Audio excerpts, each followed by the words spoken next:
Αποκλεισμένοι παρέμειναν για 2 μέρες οι κάτοικοι στην Μπούκα Αμφιλοχείας, αφού η περιοχή πλημμύρισε από την άνοδο της θάλασσας. Εδώ μένουμε μόνοι. Έχουμε 2 μέρες, δεν μπορούμε να βγούμε από το σπίτι μας.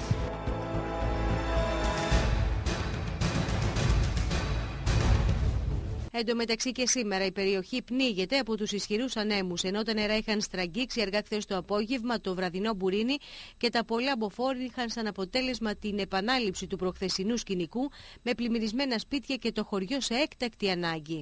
Αποκλειστήκαμε 2 μέρες. Και τώρα πώς εξυπηρετήσετε εδώ στο... Τίποτα, ό,τι έχουμε μέσα στο σπίτι 2 μέρες. Ό,τι έχουμε μέσα στο σπίτι. Δεν έχουμε βγει από χθες το πρωί έξω. Χθες και σήμερα είμαστε μέσα. Ήταν πάρα πολύ το νερό, σε όλη την αυλή μέσα. Τώρα υποχώρησε. Και δυναμώνει η θάλασσα, θα ξανάρθει το απόγευμα, πιο πολύ πάλι. Δεν έχουμε άλλη διέξοδο, δεν υπάρχει άλλος δρόμος εδώ. Εδώ τελειώνει ο δρόμος. Δυστυχώς είμαι εδώ που τελειώνει ο δρόμος. Δεν έχω που να φύγω, ούτε από εκεί υπάρχει δρόμος, ούτε από εκεί. Εδώ αποκλειστήκαμε. 2 μέρες. Περιμένουμε την πυροσβεστική, τώρα μας φέρει ψωμί. Δεν έχουμε ούτε ψωμί.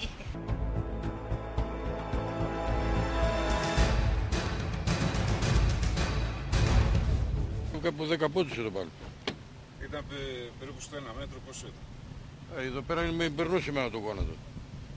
Και έχετε αποκλειστεί εσείς εδώ τώρα? Ναι, μέσα έχει μέρα, έχει μπει μέσα στο σπίτι να πω. Έχει καταστραφεί όλα. Τα έχω βγάλμενα όλα έξω. Άμα είναι τώρα που βγαίνει άνετα η θάλασσα έξω, τώρα θα βγαίνει, θα ανέβει πιο πολύ επάνω.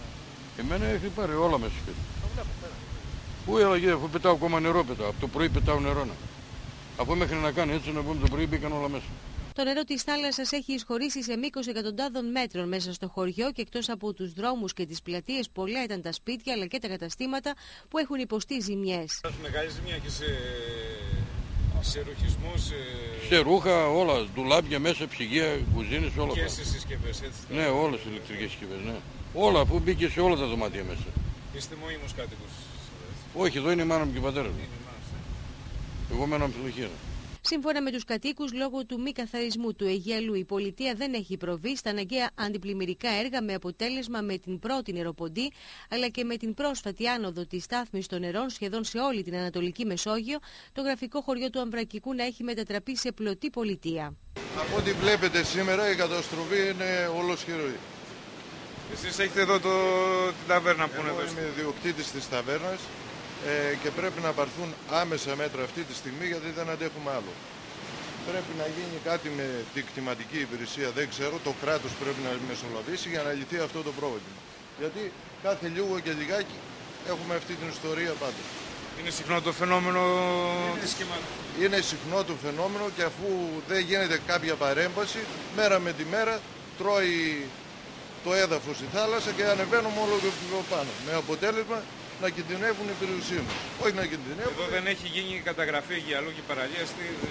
Αυτή τη στιγμή βρίσκεται σε διαδικασία, αλλά η διαδικασία αυτή μπορεί να πάρει πολύ χρόνο. Με αποτέλεσμα να μην μπορούμε να δουλέψουμε, να μην μπορούμε να κάνουμε κάτι.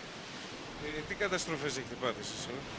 Έχει πλημμυρίσει το μαγαζί όλο, κουζίνες, τα πάντα, και είναι και σε μία εβδομάδα τώρα που θα έπρεπε να δουλέψουμε. Δηλαδή έχουμε γεμίσει τα ψυγεία με ψάρια το τριήμερο αυτό και έχουμε παγώσει, τα έχουμε πετάξει όλα. Και δεν ξέρουμε μέχρι πότε θα συνεχιστεί αυτή η δουλειά. Πώς να γίνει εδώ για να μην υπάρχουν τα κύματα?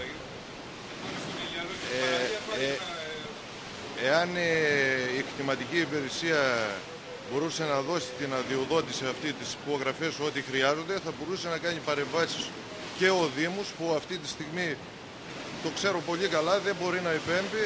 Θα μπορούσε να κάνει ένα έργο, να γίνει μια μελέτη και να γίνει σωστό έργο. Και αυτό θα το βρουν βέβαια οι μηχανικοί, κυματοθράυστη και σωστό έργο. Γιατί δεν γίνεται η δουλειά με 5 πέτρες που και αυτές δεν μπορούμε να τις ρίξουμε, ούτε αυτές.